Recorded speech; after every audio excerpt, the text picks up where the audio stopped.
listening to the home of cool, irreverent, and entertaining talk right here on LA Talk Radio.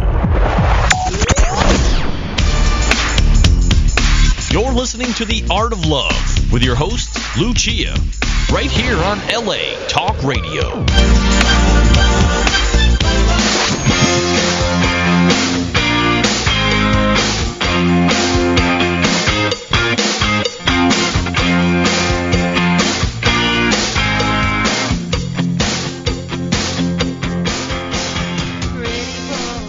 Hello and welcome to The Art of Love. My name is Lucia. I'm your host and a dating and relationship expert, and I'm here to entertain, educate, and enlighten you about love, dating, and relationships, take your live calls, answer your emails, and speak to authors of books which I find interesting. And today is going to be very interesting. I think it's going to be very eye-opening for women and maybe a few men, but it's a great show for everybody. So let me bring my guest who's in Montreal, Canada, on the air. Luckily I can speak French, but I don't have to because he speaks English. Okay, so welcome to the show, Frank. Hello. It's great to be here on The Art of Love. Yes. So this is Frank B. Kermit. The book is The Eye of the Seductress, a workbook for women to learn about the emotional needs of men. The website is franktalks.com, and Frank is a relationship expert who teaches men and women how to address each other's emotional needs in order to build ongoing loving relationships. He's the author of numerous books and audio products, produces and hosts an internet radio show, runs an online relationship advice forum, and also runs Frank Talks, Frank Advice columns in magazines and websites. So how did you come to write this book? Well, it all started with the idea that I had been focusing so much on teaching men to address the emotional needs of women. And when people kept asking me, what about the emotional needs of men? I didn't have an answer for them right away. I ended up in a coffee shop in Toronto with a very good friend of mine, and he kept pressing me, come on, Frank, what are the emotional needs of men? Now, as a man, I know them instinctually. I feel them. When my emotional needs are being violated, I know, but I wasn't able to articulate it. Mm-hmm. So I went to the model that I had developed on the emotional needs of women. And then I figured, okay, what would be the counterpart for a man? How would it be different? How would it be similar? And that's how I came up with the emotional needs of men. The idea is that if you truly want to seduce a man, you want to get a man's commitment. It's pretty easy to get a man's sex. All you have to do is offer it to him, and that's it. if he's a hot-blooded male and you're decently attractive, you'll get sex. Women don't struggle just to get sex. They struggle to get commitment. And that's what this book is designed to help them do. Yeah, because I have to tell you, when I first saw the subtitle about, the emotional needs of men, I sarcastically thought to myself, what? Men have emotional needs? And a lot of guys feel that way, too. They don't see themselves as emotional beings. But all of the decisions that they make when it comes to relationships are emotionally motivated. We just don't articulate them as men. And that's what I set out to do with this book, to give men the language so that they could communicate exactly what it would take for a woman to earn that man's commitment. Yeah, because, I found it very eye-opening, and I think it's going to take women's understanding of men to a new level, because society teaches women, just be sexy and you'll get the guy, and all he wants is sex, but then they don't understand what went wrong when they give him the sex, but they didn't get the guy. Exactly, because men and women are different. The act of sex for a woman is a means to address all of her emotional needs in the most efficient way possible. That's why when a woman has sex with a guy, she's more likely to start developing romantic feelings for him. For men, it's different. The act of sex for men is an emotional need. And if that's all you're giving him, it's not going to be enough to make him commit to you, but he's more than ready to keep having sex with you. Right. It's almost like the food group, like you're only giving him one of the food groups. Exactly. So he's kind of starved in the other areas. We talk a lot about being a touch-starved society for people who are afraid to reach out and make physical contact. I think there's a lot of men out there who are emotionally starved. And they don't know that that's a bad thing because as men, we're taught not to be emotional, and that transfers to not to have emotions at all, which is just unhealthy. Right. Okay, so let's get to these 10 needs, and I love the way you have the chart at the back of the book that you said to cut out and carry with you. It's like, what am I supposed to do? Like, look at this and go, okay, I got to make sure what am I supposed to do with the list? I love it though. When you're starting out, and the reason that chart is at the back of the book, when you're starting out, you're learning a new way of thinking. So let's say you're going out on a date, and you're in conversation. Well, through your conversations, through your actions, you'll know that you have addressed certain emotional needs. Let's say it's a 2 or 3 hour date. At about halfway through, you'll check the chart and say, okay, well, I know I've addressed these 7 needs. I didn't address the other 3. And then you might go into a story or lead the conversation to something where you can talk about how those 3 emotional needs are things that you can do and you can address. Ah, okay. So when you go to the restroom to touch up your nose, powder your nose, bring the list and check it. I did this with guys where they had a little laminated card with all 10 emotional needs of women on it, so that every now and then they would look at the card and say, you know what, I haven't asked her about her childhood memories. I didn't cater to the little girl in her, so they would have an idea of where to take the conversation so they could figure out what kind of a woman she was. Wonderful. Okay, good. I'm going to cut this out and carry it too. All right, so let's just quickly go through the list. Number 1 is protection, have his reputation as desirable. What does that mean? Okay, as a man, we know you're going to complain about us. Women like to talk. They like to try to improve on. They like to express themselves. Some guys will take that as criticisms, and that could lead the relationship into a bad way. What's important for us, since we know you're going to complain anyway, when you talk to your girlfriends, when you talk to other people, don't complain about the areas where we are truly weak and vulnerable. Complain about the things that, even though they get on your nerves, would still make us seem attractive. There's a big difference between a woman saying, oh, that Frank, he makes me so mad. He's so headstrong all the time. Because being headstrong can still be an attractive trait, depending on the context. Yeah. But going around and saying, oh, that Frank, he's always just crying all the time because he's so struggling with his career. Well, there's no way for that to be an attractive trait. Right. Okay. Next one, recharge time. Okay, men need their quiet time. So much is going on inside the heads of men. We don't express it in the same way that women do. We internalize everything. And the only way that we're going to make sense of the world is we need our quiet time to go out and do something fun that keeps us.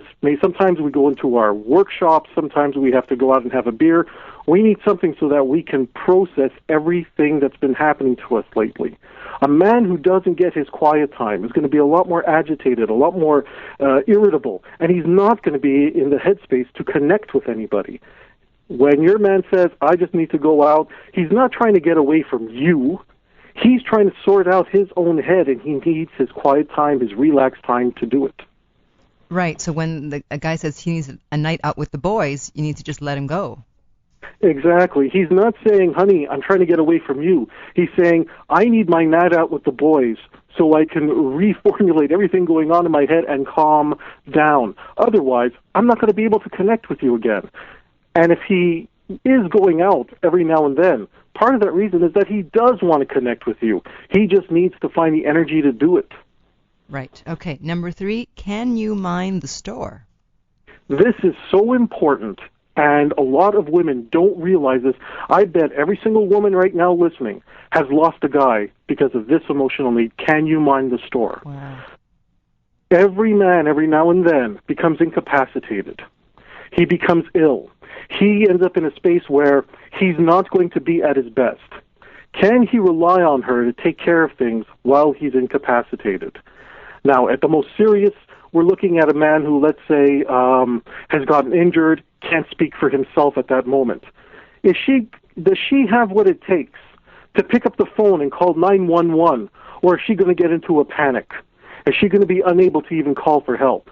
Does she get squeamish at the sight of blood and is unable to tend to him when he really needs it the most? Sometimes it's an issue of a guy may just say, something's really been bugging me and I really want to talk about it.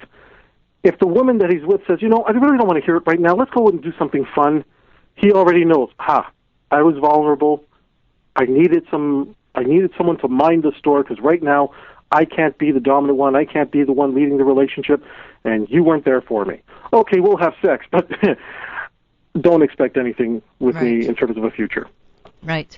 Okay. This next one sounds a bit scary to women, but I'm sure you'll explain it. She must show compliance to his dominance. Now, there's a reason I use the word dominance. Yeah, it's scary. Because, it is very scary. But for men, dominance means something different. Don't forget that the type of men that I'm used to helping out are guys who are, they're the type of guys who will say, well, what do you want to do? They won't take any sense of leadership. They won't even suggest things. They're trying to make a woman happy by giving her everything she wants and not thinking in terms of, why don't I just relieve her of the burden of mothering me? If I use the word leadership, a lot of guys start treating the relationship like a business transaction, like being a boss at work. Well, no woman wants to be treated like an employee in a relationship. By using the word dominance, I'm reinforcing for the guy that, no, you have to step up and relieve her of the burden of mothering you. You don't have to constantly ask her to do things for you. Sometimes saying, honey, I'm taking you out to dinner tonight, and then surprising her with where you're going to take her is a lot more meaningful to a woman than constantly going and saying to her, well, I don't know, what do you want to do tonight? Where do you want to go? You make all the decisions. Right. True. Okay, I understand. The next one is nurture of his social, personal environment. Okay, now this is so important that some men will marry a woman, and this is one of the biggest reasons. Figuring out what he wants to do with his life, where he wants to live, who he wants to socialize with. Can he find a woman who can support that lifestyle? For some men, they have careers which are not standard 9-to-5 jobs. Maybe he travels a lot during his career. Maybe his career requires him to, socialize with people that have certain expectations. Can she handle that environment? Can she handle those pressures? I think there's a couple of TV shows right now about the wives of professional athletes and the politics involved in that. That's an example. Can she nurture his social, personal environment? If he wants to have a family, can she be the type of woman who also can support that kind of family? If he is a starving artist, can she be the type who will support his creative endeavors, understanding that financially they may struggle, maybe she has to help bring in some money? Once a man finds a woman who can support his lifestyle, his future, she has a very good chance of becoming his wife, even if she's missing out on some of the other emotional needs. Okay, and just to clarify, when you say support his lifestyle, you're not talking financially. No, I'm talking emotionally. I'm talking personally. Can she be there? Can she handle it? Sometimes it may not even be, for example, if we take the man who is traveling for a living, he has to know that his home base is going to be taken care of, that the bills are going to get paid when they come in, even if it's his money, that it's going to get taken care of. If he's not around to check in on his kids when they're coming home from school, that she may be there to do that.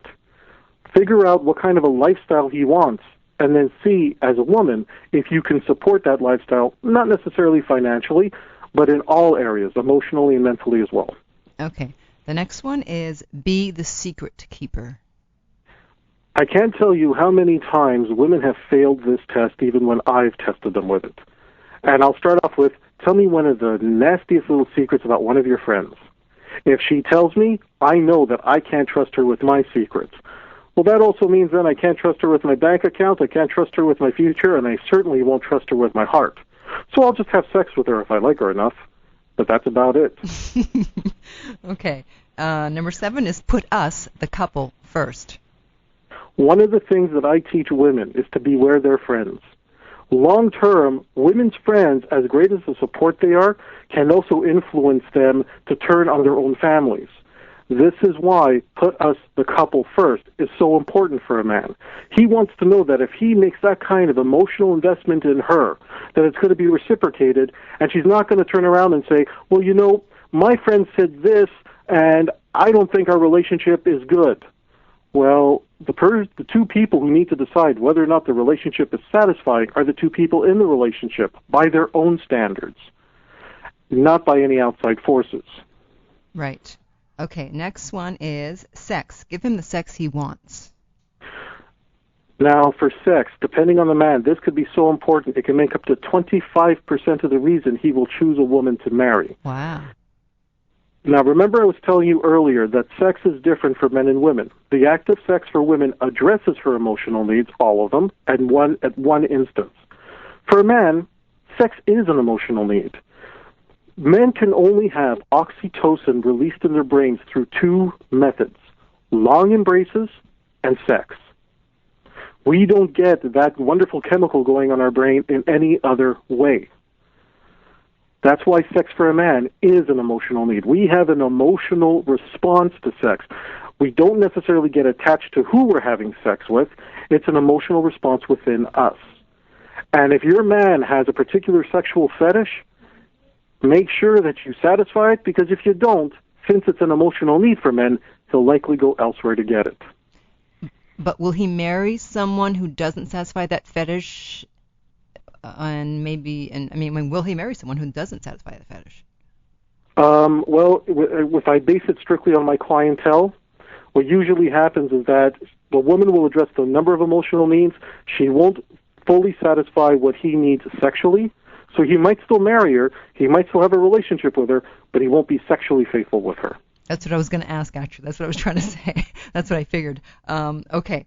Number 9 is penis identity, his own self-image of a man. Okay, now here's where it gets a little tricky, because this is very subjective. Every man has a different opinion as to what it means to be a man. And she needs to show an understanding of what being a man is for him. So we'll take two examples here. One guy defines being a man as making a lot of money. If he makes a lot of money, then he's a real man.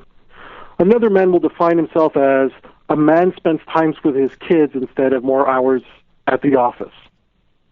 Both of them are right, because they both have an individual definition of what it means to be a man. Mm-hmm. The woman must, when she's entering into a relationship, find out what he believes being a man is and whether or not he can live up to that. And she has to respect him for it. So the woman who, let's say, wants her husband to be home more often to spend time with the kids, if she's with the man who defines his masculinity by going out and making more money, they're going to have problems in that relationship, because he's not going to just take it as a criticism. Oh, you're not spending enough time at home. He'll take it as a direct insult, an attack on his masculinity, because he defines himself as a guy is the one who makes the money. And would the woman find out how he sees himself as a man by looking at what his priority is? Well, she would look at what his priority is, but mostly she has to look at what his actions are. What are his actions? Where does he put his time? Sometimes, for men, you can actually ask a guy, what does it mean to be a man for you? He may not have ever thought about it, but he might say, well, a man is responsible for such and such role in the relationship. This is getting harder and harder for men to even define, as the gender roles are changing in North America. So if you can find a guy who has a pretty good idea of what it means to be a man for him, hold him to his own standards. Mm-hmm. Okay. And then finally, number 10 is femininity as defined by attraction, appreciation, courteous.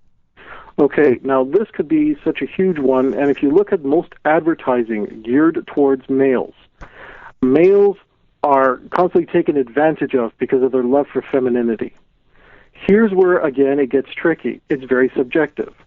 One man might define femininity in terms of a woman who is very, very proper and buttoned up and isn't showing too much skin.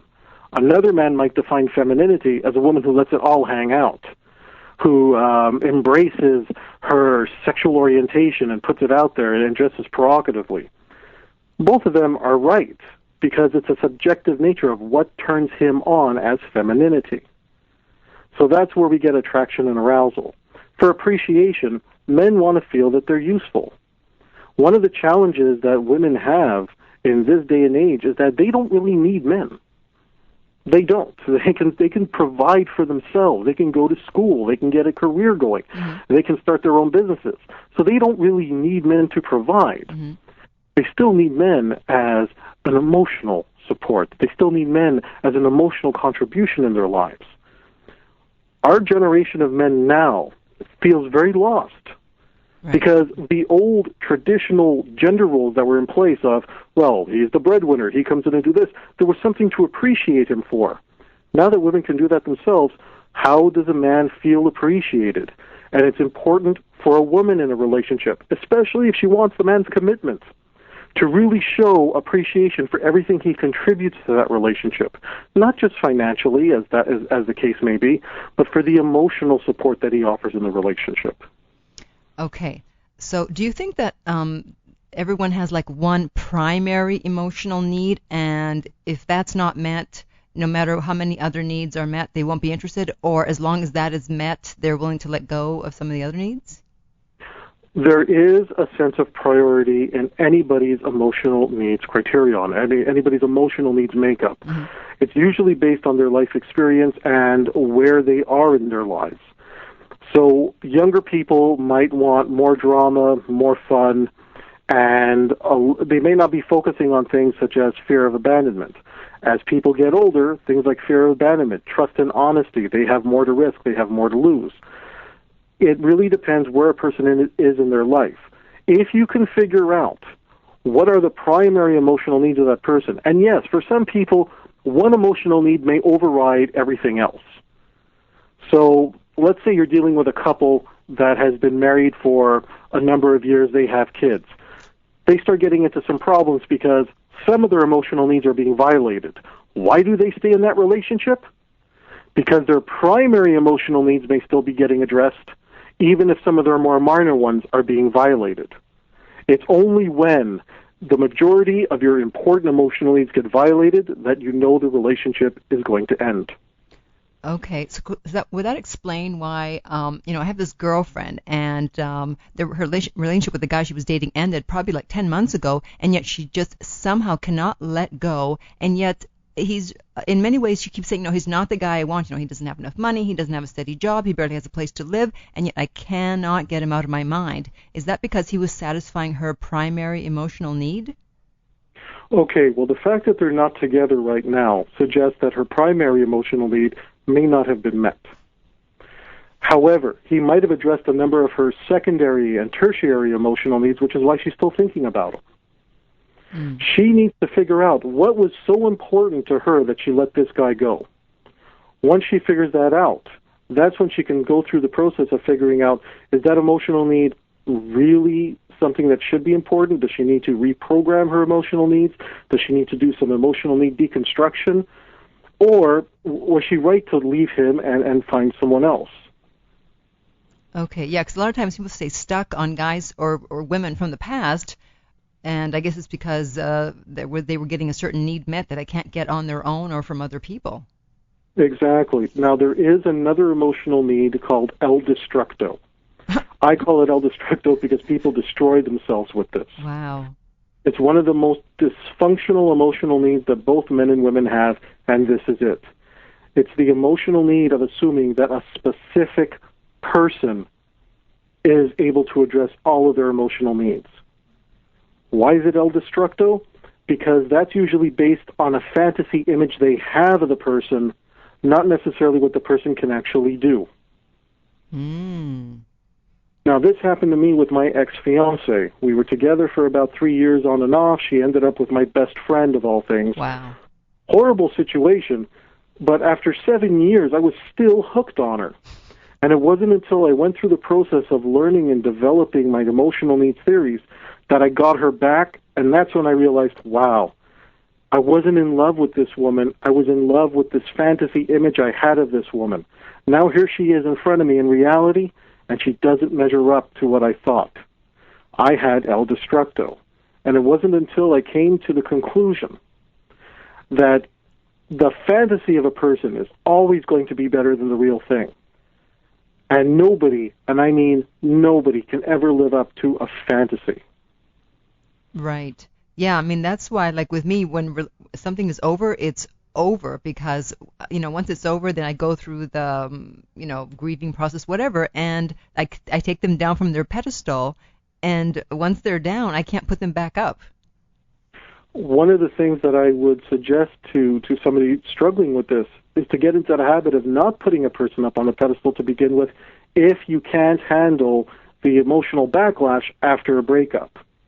Because usually you put somebody up on a pedestal because you see something absolutely wonderful about them. Those things may still, in fact, exist. But just because you have feelings for somebody doesn't mean you should sacrifice your own well-being and sacrifice your own values to be with that person. Right. Now, you said the more dysfunctional the man, the more important the quality of sex is in terms of his desire to commit. So why is that?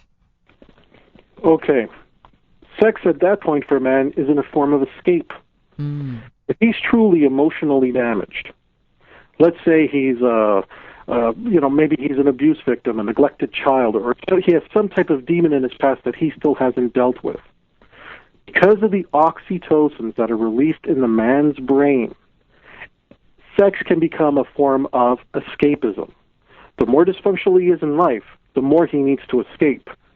And if he finds a woman that gives him great sex, even if the relationship is lousy, the great sex becomes his means of escapism. And that's why it becomes even more important to him to have a woman who's giving him great sex in order for him to commit. Unfortunately, those relationships don't last long term because either at some point he heals his demon, he gets rid of it, or his need for escapism completely takes over, and what she's willing to offer him might not be something she's even comfortable with. Okay, got it. Okay, and what about, you said the only man that will fall in love with a woman as a direct result of having sex with them is a man that has adopted the emotional needs of a woman. Okay, because men and women have different emotional needs, the act of sex is great to address the emotional needs of a woman in the most effective way. When a guy falls in love because of the sex, it means that he may have some of the emotional needs of women that long-term will turn him very unattractive to a woman. So that the guy who's great and wonderful right now, in about 5 years from now, she's wondering, why did I ever hook up with this guy? What has he turned into? He hasn't turned into anything. He was always like this. She didn't see it for what it was. So then it's a good, because women always think, oh, I'll have sex with him and then he'll fall in love. So actually it's a good thing when a guy doesn't fall in love just because of the sex. No, because the fact is, if he's only falling in love because of the sex, that means that the next woman who can seduce him during, let's say, you're involved in a relationship with a man, and you're going through a rough patch, as all relationships do. Some other woman seduces him. She figures she wants him. She'll have sex with him. If he's seduced by the sex, he will abandon her eventually. Right. So we want men who are not going to fall in love just because the sex is great. Exactly. You want a man to commit to you because of all the things that you can offer him, because of the things the behaviors you commit that he has an appreciation and a need for. That's the man whose commitment you want. Right. Do you think a player is a high-value male? I think a player is very desired by women, but I don't think necessarily that a player is a high-value male. I define a high-value male as a man who can address the emotional needs of women. What's the one emotional need of a woman that a player, time and time again, will violate? And that is her fear of abandonment. Right. Part of his being a player is that he's not sticking around. So if they want to have some fun, they want to have a good time, hey, let's go away for the weekend, spend it all week, spend it in a motel room, great, fantastic, lots of fun. But the same things that make him a great player are not necessarily going to be the same things that make him a great life partner. So would I define him as a high-value male? No, only because in my definition, a high-value male can address all the emotional needs of the woman that he wants to be with. And if he's violating fear of abandonment, there's always going to be that one thing. When I counsel guys, some of the guys I counsel are they can go out to a club, they can pick up, they can get laid. But whenever they meet a girl that they say, wow, I want to make her my girlfriend, I think I could build a future with her, she doesn't take him seriously. And she can't because he's such a player. So he'll try to do player-like things with the girl that he figures, this will get her more into me, and it turns her off completely. He's lost. He doesn't understand why. And this is the reason. And is it possible to turn a player around? It is possible to turn a player around, provided that, one, he's got some healthy emotional needs to begin with, he doesn't use sex as a form of escapism, then maybe you can turn that player around. It really comes down to the fact of, can this woman make the guy feel so respected that he develops a bonding trust with her? Let's not confuse bonding trust with trust. The fact is, most women out there are trustworthy. Most women out there, you can trust them to be a relatively good person, relatively honest. They don't steal. They don't commit acts of violence. But that's not what's necessary to get a commitment. To get a commitment, there has to be a bonding trust relative to what the guy's most important emotional needs are. And as long as a woman addresses the emotional needs for that guy, and he's capable of, well, I'm assuming we're talking here about monogamy when we talk about a commitment. Mm-hmm. Assuming he's capable of monogamy and his emotional needs are being addressed for that, then yes, it is possible to turn him around. Except that I don't see it as turning the guy around. I see it as appealing to what he needs on an emotional level and having him respond to it. Ah, okay. Now, what about, women, especially beautiful women, they often hear that, guys are intimidated by them. They don't want to come up to them. And so they get, they don't have as many guys hitting on them, et cetera, as you would think, because a lot of guys are intimidated. So what's going on with those guys? Are they low-value males? Do they have low self-esteem? I would say they are. Let's assume that the guy wants to be with a girl who's very attractive, but he doesn't have it inside him to even approach her, to even go after her. Well, yeah, that's a low-value guy because he's not the type to go after what he wants. He'll just take what he can get. And I agree with you. There's a lot of very beautiful women out there that are some of the most lonely women on the face of the earth. Mm-hmm. And my heart goes out to these women because they do have a lot to offer. But I think they're using the wrong bait. Because the only guys that they're going to get to approach them when they go out of their way to make themselves extra attractive, some of these women are naturally beautiful, and they don't need the extra touch-ups. The only guys they're going to attract are the guys who will come around and say, hey, I like myself a lot, and I just want to have sex. This is great. For these women, I would say don't focus on being making themselves look even more attractive, because you're using the wrong bait. You'll be just turning on a lot of guys, but the guys who you might want to build a relationship with are the guys who are going to respond to some of the behaviors. Focus on those behaviors and learning to communicate those. Are you saying? Go ahead. Are you saying the behaviors that addresses emotional needs? Exactly. Let's take a specific example here, okay? Mm-hmm. Really pretty girl is sitting in the park. She notices that there's a guy noticing her, and she has made extra efforts that day to put out some feelers so that she can get at least a lot of glances, a lot of attention. She sees that the guy is not approaching her. Now, she can rationalize and say, okay, that's a low-value man, so I'm glad that he's not approaching me at all. Except that she's being so rarely approached now that she's ending up alone. And the only guys approaching her are the real creeps that she didn't want to be with anyway. Mm-hmm. Change the bait.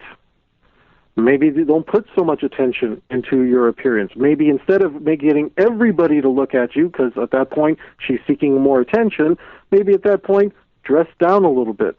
Look at the guy who is shy that you would like to approach. Smile. Let him know that he's not going to get blown off. A lot of these guys who are really shy with women, and I know because I used to be with them, all they're remembering is all the times they actually approached a girl, were a little socially awkward, and got massively rejected. Mm-hmm. One of my own experiences in high school, very first high school dance, there was a girl in class that I got along with very well. We were friends. We always laughed and joked. High school dance, I went up and asked her to dance. She said no. She said it for her own reasons. Maybe she was shy. Maybe there was something on, but she said no. At that point, an entire circle of guys came up to me saying, "Oh, my God, Frank, you're the only guy here who asked a girl to dance. You got turned down. I can't believe it." And then they just crowded in on me. Part of the excitement was just I had the cojones to go out there and actually ask a girl to dance. But I remembered that rejection so severely. So when a guy doesn't approach you, it isn't because you're not pretty enough. And it may be because you're too pretty and you're intimidating. It's because he doesn't want to go through rejection either. So look at him, make eye contact, smile, nod your head, hello. Now, if he still doesn't approach you after that, then you know he's a low-quality man. If he approaches you after that, okay, he was shy. Well, you know what? Shy guys are actually kind of decent. Find out what other emotional needs he can address. Maybe he just needs the nod, and then once you're dating, he'll actually take the leadership in the relationship, and you don't have to mother him. Right. Okay, great. And what about, the opposite. What about guys who are like approach women that are out of their league because, attractive women, when guys approach them and they're out of their league, they're like, why are you even talking to me? I know a lot of guys who have gotten that line, why are you talking to me? And I got to tell you, in my philosophy, nobody's out of anybody's league because it's not about what a person looks like, it's about the emotional needs that can be addressed. Yes. So this is why sometimes you will see a very beautiful-looking woman with a guy who will you're trying to figure out, okay, that guy must be rich because there's no way that he could actually get out there and do this. The reason they're together is because they each address each other's more important emotional needs. Yes. I've had this happen to me, actually. I was at a conference. I met one of the girls at this conference, very young, attractive-looking woman, and we just ended up spending the day together. Now, I am a big, heavy guy. This is an absolutely young, petite, beautiful woman. And I remember walking down the streets of Montreal so many years ago doing this. The faces on the couples who saw us thought for sure, and I even you could just see the disbelief of, why are they together? Uh-huh. And being on the receiving end of that, it's not necessarily a pleasant feeling. But you figure, well, I'm enjoying myself, so the heck with them. Nobody is out of your league if they can address your emotional needs. If you go into the alternative communities, let's say BDSM and fetish lifestyles, there might be things that one person needs that the other can perfectly address in terms of what type of sex they may need, what type of sexual orientation they need fulfilled. And it'll have nothing to do with the way they look. It has to do with what behaviors they can do to address one another's emotional needs. For the woman who says, why are you even talking to me? You're out of my league. My guess for her is that her emotional needs might be, let's say, high-quality sperm and high drama. Well, long term, that's not going to land her in an emotionally healthy situation. I've dated a lot of older women who were like this in their youth, and they were never at a truly emotionally healthy place. Which segues into my cougar question.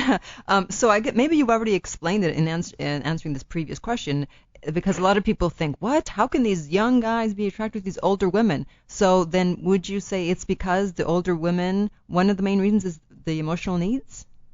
In my philosophy, it's all emotional needs. Why would a young guy in his early 20s date a woman 30 years his senior? It almost seems like, oh, this is an impossibility. They can never have kids, so it can't be a real relationship. There's this stigma attached to it. Yeah. They're together for the same reason that two young people are together, that two old people are together, that people with blended families get together. They're together because their emotional needs are being addressed in the process of that relationship.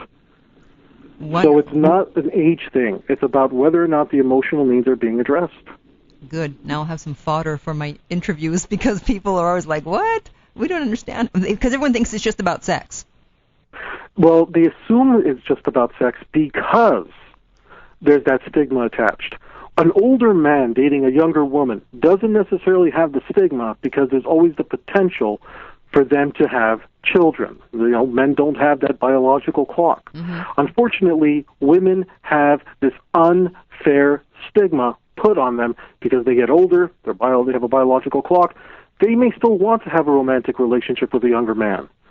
The issue is always, well, that guy is at some point going to want kids. He's going to eventually dump her, so therefore this relationship can't be about love. It's got to be about sex. Right.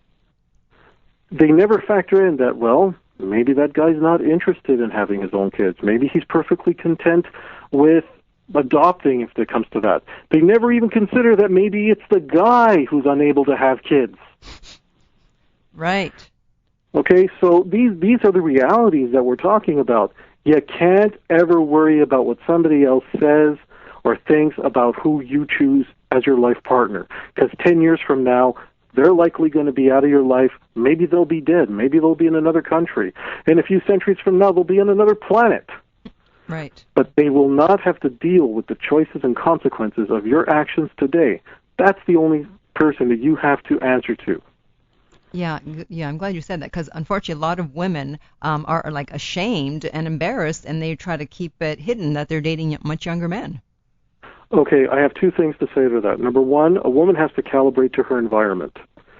If the shame and embarrassment that comes from her dating a younger man is going to negatively impact her ability to survive, and I'm going to use a ridiculous example, but just so it makes my point. Mm-hmm. She's renting a small room in an apartment building and it's all she can afford. In that apartment building, you have people who go out of their way to make life unpleasant for anybody that they deem to be, not with the norm. If she starts advertising that, yeah, well, I date younger men and I'm okay with it, they may see her as a threat. They may see her as someone to not necessarily physically attack, but to go out of their way to harass and make her life absolutely miserable, that she would eventually have to move out of that building. Mm-hmm. But when you're in a situation like that, yeah, you have to calibrate and keep it secret. The same way that a young couple, maybe in their early 20s, whose families don't get along, or maybe one side of the family wants the young person to focus on school, and they need to keep their relationship secret. It's not based on age. Secrecy sometimes is just for the good of the relationship because of the outside environment.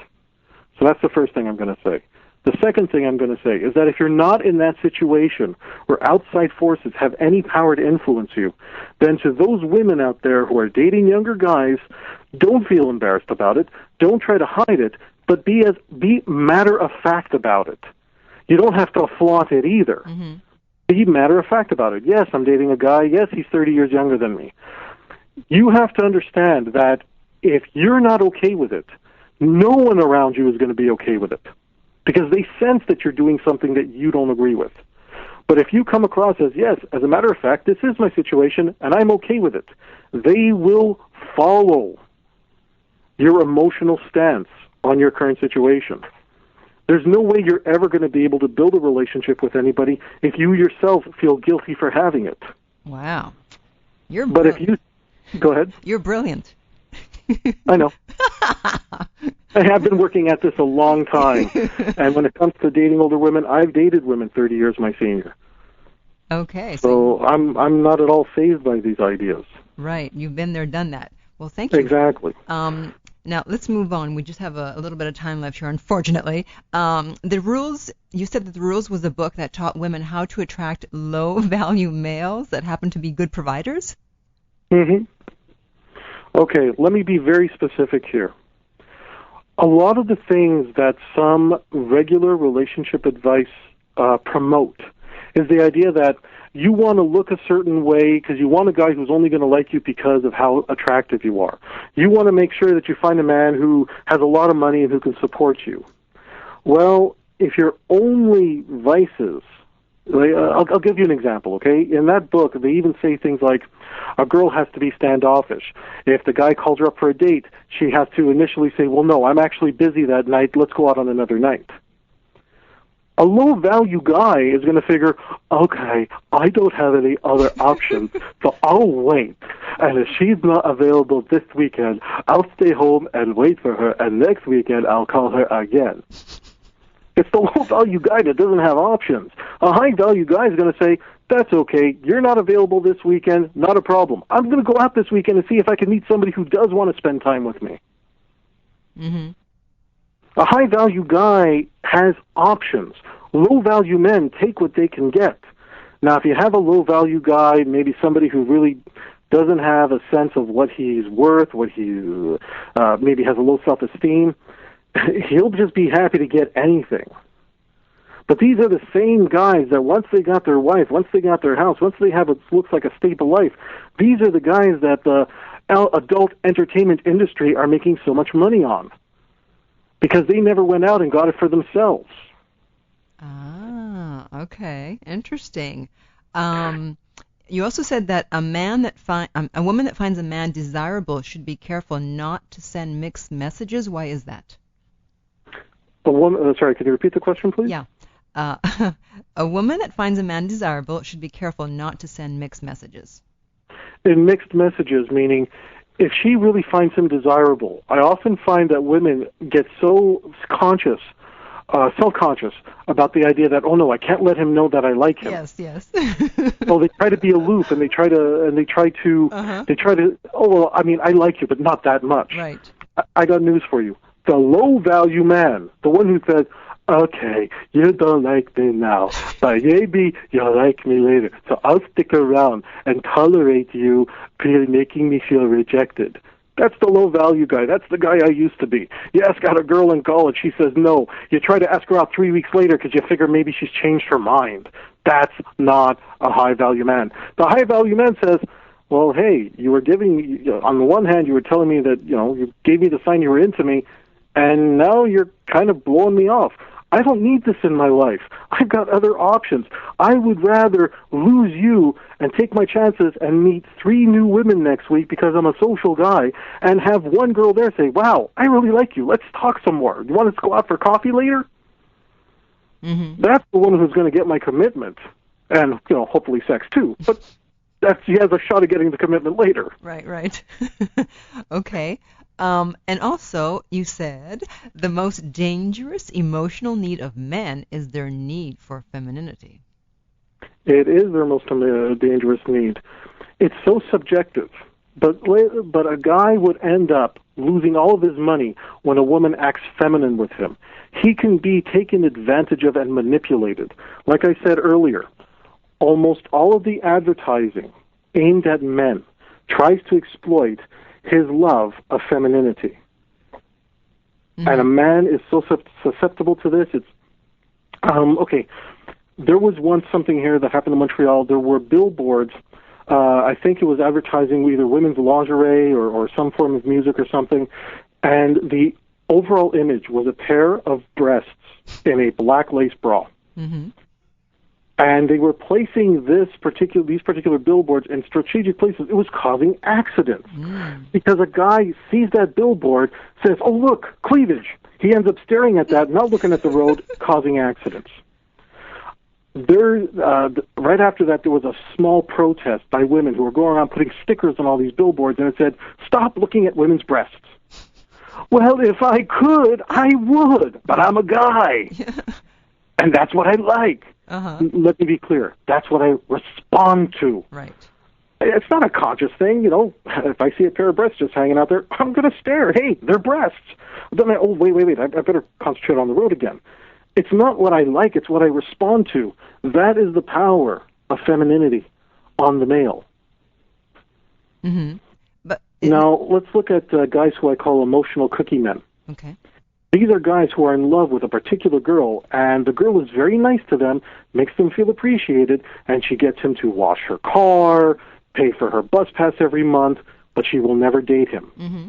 Why would a guy tolerate that kind of disrespect? She takes his bus pass, takes money to buy a bus pass. She says, "Oh, I really need some help. Can you do me a favor? Oh, you're so sweet. You're so wonderful." She's very pretty. She shows him appreciation, and she's acting very courteous and nice. But she's not giving him anything else. She's not addressing any of his other emotional needs. He'll allow himself to become a sucker if his emotional need of femininity is his most important one. Yeah, that's what we call a doormat. Bingo. And how attractive is a doormat? How many women out there are saying, me, I want to marry the doormat, me? Yeah, it's like, not many. Yeah, if we're not interested, we'll use you, but we won't have sex with you. Exactly. See, this is how men and women are different.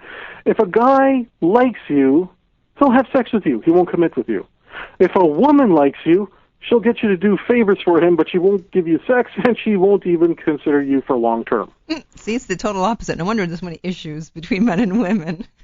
Oh, good. This is part of the reason that everything that I've learned over the past 10 years going on this journey of mine, I've put it into books, I've written it out, I've been putting it onto CDs. I want to make sure that when my time on this planet is over, I've left enough of a legacy that I can teach people how to love, and a lot of this confusion will at least be minimized to some of the more basic ideas of people addressing each other's emotional needs. And I'm happy to say that I think we've unconfused a lot of people today. I hope so. That's my life's work. Exactly. That's what we're here for, damn it. So thank you so much for being on the show. It was very enlightening. Of course, the book is The Eye of the Seductress, a workbook to learn about the emotional needs of men, and it's available at franktalks.com. And thank you so much for being on, and I want to have you back on, and then we'll talk about the emotional needs of women next time. Lucia, I look forward to it. Count on it. I will be back. You'll be back. Okay. All right. Take care. Thanks. Thank you. Bye. Bye-bye. All right. Well, that was very interesting. I got to go home and take notes. Especially the cougar part. He was so eloquent. He might steal my job. Damn it. Okay. So thank you so much for joining me today. I'd like to remind you that my website is theartoflove.net, and you can sign up for my free weekly newsletter there. My book is at lessonsoflove.net, and you can read an excerpt there. And in the meantime, remember that love inspires, empowers, uplifts, and enlightens. You're listening to The Art of Love with your host, Lucia, right here on LA Talk Radio.